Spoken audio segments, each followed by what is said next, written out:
Hai Brody and Sisti, selama jadi teller, pengalaman terngeri apa sih yang pernah aku alamin? Ini beneran ngeri, karena kayak judulnya, aku beneran selisih 400 juta. Terus gimana? Aku harus ganti pakai apa? Tapi tenang aja, ginjal aku masih ada 2 kok, dan seluruh tubuh aku juga organnya masih utuh. Kalau kalian mau tahu ceritanya, yuk kita simak cerita aku berikut ini.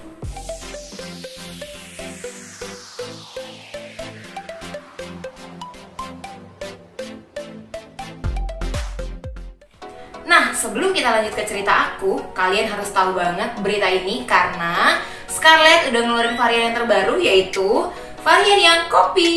Ini dia teman-teman.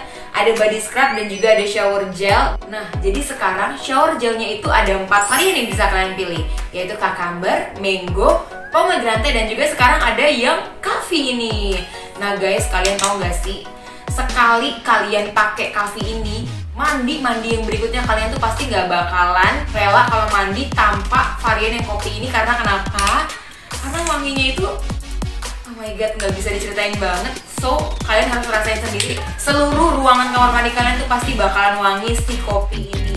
Shower gelnya sendiri kalian bisa lihat di sini tuh ada butiran-butiran beads, dimana buliran-buliran beads itu membantu kalian untuk mengangkat sel-sel kulit mati pada tubuh kalian nih ketika mandi. Nah, untuk body scrubnya sendiri biasanya aku pakai rutin 1-2 kali nih seminggu. Kalian juga bisa coba cara itu. Gampang banget, tinggal dibuka gitu kan. Kalian bisa lihat sendiri nih. Duh, pokoknya kalau udah cium wanginya aku nggak tahan. Nah, kalian langsung tinggal colek aja taruh kulit yang mau kalian scrub. Kalian bisa langsung gosok-gosok secara perlahan, dan kemudian kalau biasanya aku biarin kering sebentar, kemudian digosok-gosok lagi sampai bener-bener kelihatan hitam-hitam gitu keluar dari tubuh aku. Itu adalah sel-sel kulit mati yang terangkat gitu oleh si Scarlett ini. Nah, kemudian kalian bisa tinggal bilas dan mandi deh. Dan mandinya juga jangan lupa pakai brightening shower scrubnya. Nah, selain varian yang kopi, kalian juga tahu kan kalau Scarlett itu ada banyak varian untuk brightening body lotionnya ini. Bahkan aku sampai hafal varian yang body lotionnya, yaitu ada romansa, fantasia, charming, freshy, dan juga yang terakhir ini adalah Jolly. Nah, kalau kalian tanya sama aku paling suka dan favoritin banget varian yang freshy. Kalian coba itu, aduh pokoknya wanginya bener-bener bikin satu ruangan tuh nengok ke kita gitu kalau kita pakai si body lotion dari Scarlett ini.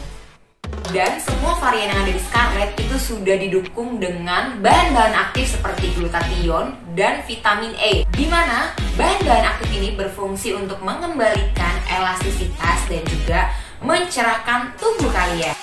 Dan kalau kalian yang udah sering nonton YouTube aku, pasti kalian tahu, udah semenjak 1 tahun ini aku selalu mempercayakan semua, mulai dari face care sampai body care aku ke Scarlett. Karena selain harganya yang terjangkau dan gak bikin kita terkuras dompetnya, kita juga bisa mendapatkan wangi yang tahan lama, yang bisa menenangkan, memberikan kesenangan sendiri buat kita semua. Nah, tunggu apa lagi? Kalian jangan cuma mau nontonin aku doang ya. Langsung cek di description box aku dan kalian langsung bisa nemuin link si Scarlettnya.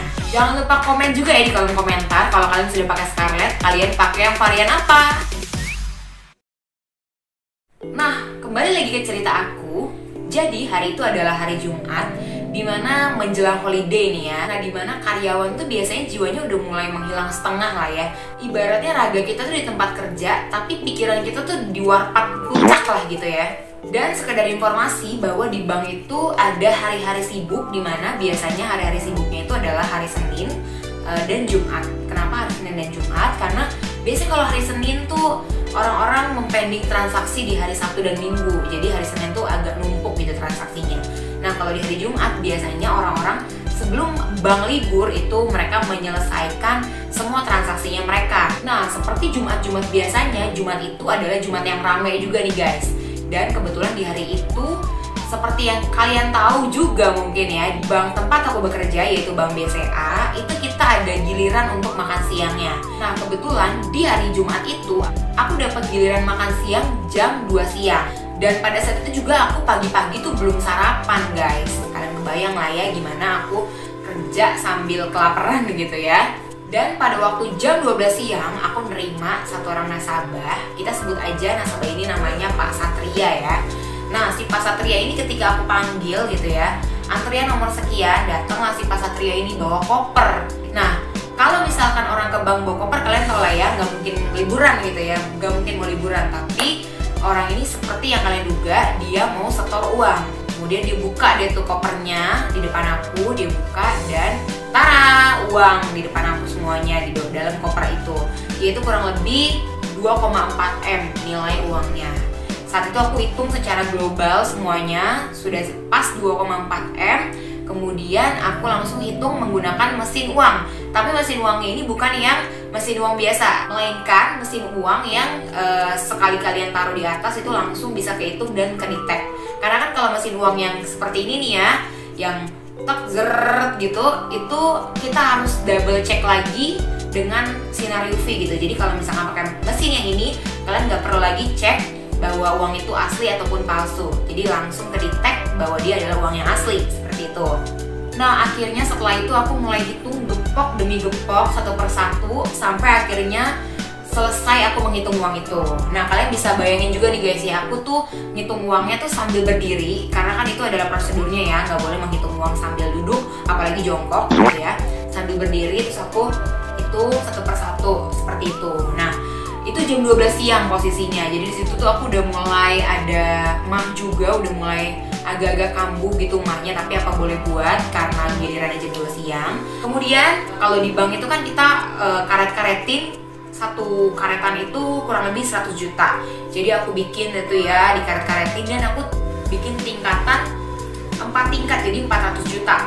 Jadi kurang lebih di situ kalau dihitung ada 6 tingkatan 400 juta. Setelah clear, aku kreditin ke rekening si Pak Satria ini, ke rekening yang dia tuju gitu kan. Setelah itu selesai dari transaksinya dia, aku masukin nih uang yang sudah aku hitung tadi ke dalam meja atau ke dalam laci aku. Aku masukin deh tuh guys satu persatu, tapi tingkatannya tuh nggak aku ubah, masih sama gitu ya, aku masukin. Jadi ada 6 tingkatan. Nah, kemudian setelah itu kurang lebih aku ngitung tuh 1 jam atau sampai 1,5 jam. Jadi jam 1:30 itu kan masih belum jam istirahat atau jam makan siang aku. Nah, mau nggak mau aku harus ambil nasabah yang lain. Kemudian belum sampai situ aja guys, di situ aku belum selisih, belum nih ya, masih awal cerita nih. Kemudian setelah itu aku manggil nasabahku yang lainnya. Neng, muncul deh antrian selanjutnya ya kan. Datang, kita sebut aja namanya Pak Budi. Nah, si Pak Budi ini dia juga bawa koper. Tapi bedanya koper yang dia bawa ini kosong, alias dia memang sudah berencana untuk ngambil uang tunai, datang ke cabangku gitu kan. Di situ aku masih ngos-ngosan untuk menghitung uang sebelumnya gitu ya. Ibarat itu masih belum sadar sepenuhnya gitu ya. Dan tiba-tiba ini nasabah satu mau ngambil uang sebesar, kalian tahu berapa? 1,2 miliar. Nah, prosedur di bank itu kan walaupun dia sudah melihat tadi ya, kayak dia ngelihat kalau aku udah ngitung, udah di UV, tapi ketika di depan nasabah kita harus tetap menghitung uang secara rinci gitu. Sudah terdebat lah itu 1,2 miliar dari rekening si Pak Budi ini. Aku keluarin deh tuh uang dari laci aku gitu kan. Nah, aku keluarin satu persatu, kemudian aku hitung semuanya dah gitu kan. Aku hitung sambil aku ngobrol, karena kebetulan si Pak Budi ini orangnya asik, baik, dan gimana ya, pokoknya asik dia diajak ngobrol. Sampai-sampai mana lagi dia orangnya mukanya lumayan kayak orang Korea gitu ya guys, kalian tahu sendiri lah ya. Aku agak-agak terganggu juga nih, ke distract juga gitu sama wajahnya dia yang kayak orang Korea gitu kan. Aku itu selesai, oh ya udah makasih Pak Budi, hati-hati di jalan ya Pak gitu ya. Dia udah pulang gitu ya. Akhirnya sampailah itu sudah jam 2:30, sudah jam waktu istirahat aku dong, makan siang. Setelah itu aku makan siang, selesailah aku makan siang. Nah, salahnya aku di situ adalah sebelum aku makan siang, aku tuh nggak ngecek kembali uang aku sudah sesuaikah yang di laci dengan uang yang ada di sistem. Karena aku udah kelaparan banget gitu ya guys. Itu kalau bisa digambarin aku udah kayak pengen pingsan. Akhirnya aku udah cepet-cepet lah aku tutup laci aku semuanya dan aku makan siang, ngeloyor makan siang gitu ya. Tapi aku nggak lama makan siang, cuma setengah jam, kebetulan aku langsung balik lagi. Nah, pas aku balik lagi kan jam layanannya sudah tutup tuh ya, jam 3 sore. Situlah waktu aku menghitung stok yang ada di dalam laci uangnya dengan yang ada di komputer. Setelah aku hitung gitu ya guys, dan ternyata disitulah aku menemukan bahwa aku selisih 400 juta. Di situ aku belum tahu dong, selisih dari mana nih ya kan? Dan aku langsung cepet-cepet buru-buru ngecek CCTV. Nah ini penting banget teman-teman. Untungnya sekarang gitu ya di bank tempat aku bekerja juga itu sudah dilengkapi dengan CCTV. Kalau enggak aku mungkin nggak tahu uangnya itu selip atau lebih atau kurang di mana gitu ya. Selisih 400 juta ini adalah selisih kurang ya teman-teman ya. Aku cek nasabah mana nih ya. Setelah aku inget-inget, oh iya ada satu nasabah yang ngambil uang paling banyak. Jadi CCTV-nya langsung aku majuin ke jam dimana si Pak Budi ngambil uang 1,2 miliar gitu ya. Nah setelah aku lihat di CCTV ternyata kan tadi aku bilang tuh ya, aku sudah ngegepok-gepokin atau bikin tingkatan tuh 4 tingkatan alias itu 400 juta gitu ya satu tingkatan. Ternyata tuh aku ngambil, karena dia ngambil 1,2 M, aku pikir oh 1,2 dibagi 3 kan berarti 4. Aku ngerasanya aku bikin tingkatan itu 300 juta. Jadi aku mikirnya aku akan ngambil sebanyak 4 kali. Aku ambil lah itu sebanyak 4 kali gitu kan. Aku tarik, angkat satu persatu, aku lihat tuh di CCTV. Disitulah aku merasa aku bukan yang ngasih uang 1,2 M, tapi aku malah ngasih 4 dikali 4 tuh 1,6 M. Disitulah aku selisih 400 juta. Aku langsung cepet-cepet gitu kan nelpon si Pak Budinya. Dan pas aku telepon, ini lebih epicnya lagi guys, kalian tahu si Pak Budi ternyata lagi ada di bandara pas aku telepon. Kurang lebih percakapannya kayak gini, halo Pak Budi, oh sorry, kayaknya tadi kita ada selisih deh Pak gitu kan. Aku tanya, selisih apa ya? Dia tanya gitu kan. Iya Pak, tadi kan Bapak Budi itu narik uang sebesar 1,2 M. Nah sementara aku tuh ngasih Pak Budi 1,6 M Pak. Nah ternyata si Pak Budi ini bukannya nggak mau ngebalikin, tapi dia itu memang nggak hitung kembali uang yang aku kasih ke dia. Ini tuh kesalahannya sama-sama ada di kita berdua gitu ya, sama-sama nggak cross check, karena mungkin dia juga terpesona kali ya. Dia juga lumayan asik gitu ngobrol sama aku, sehingga kita berdua tuh sama-sama nggak ngeh gitu dengan uang yang kebawa. Kemudian ternyata dia di bandara itu sedang menuju atau udah check-in untuk menuju ke luar kota. Aku lupa luar kotanya kemana. Dan ternyata dia itu sudah sempat menaruh uang yang tadi dia ambil di bank ke berangkasnya dia sebelum dia ke bandara. Nah disitu aku bingung karena yang tahu password berangkasnya itu cuman dia sama satu orang lagi. Nah satu orangnya lagi kebetulan sudah berada di luar kota sebelumnya, sebelum dia. Jadi aku bingung banget pada saat itu harus ngapain. Dan akhirnya aku cerita sama kepala bagian aku, Bu ini gimana nih gitu kan. Dan kalian tahu untungnya kepala bagian aku ini kenal deket sama si Pak Budi, sehingga akhirnya dia nego untuk bilang ke Pak Budi, Pak kalau misalnya hari ini juga 400 jutanya nggak bisa balik ke BCA, Luisa nggak bisa tutup teller. Jadi aku nggak bakal bisa menyelesaikan transaksi pada hari itu. Sebelum aku menyelesaikan transaksi, aku harus cari tuh uang 400 juta dari mana.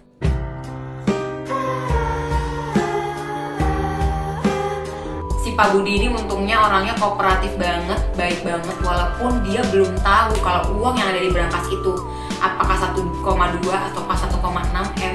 Dia tuh langsung percaya aja sama kita karena aku udah sempat kirimin juga bukti CCTV bahwa itu uangnya benar 1,6 M.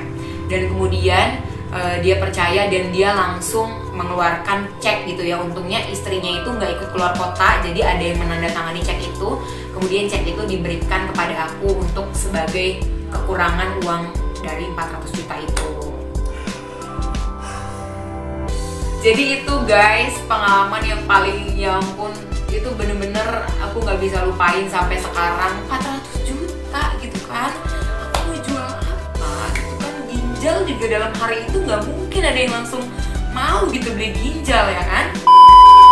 Nah sebenarnya banyak sih pengalaman-pengalaman selisih-selisih yang lain gitu ya, tapi so far ya bis itu nggak harus aku ganti selisihnya. Nah kalau kalian tanya ada nggak sih selisih yang sampai aku harus ganti uangnya?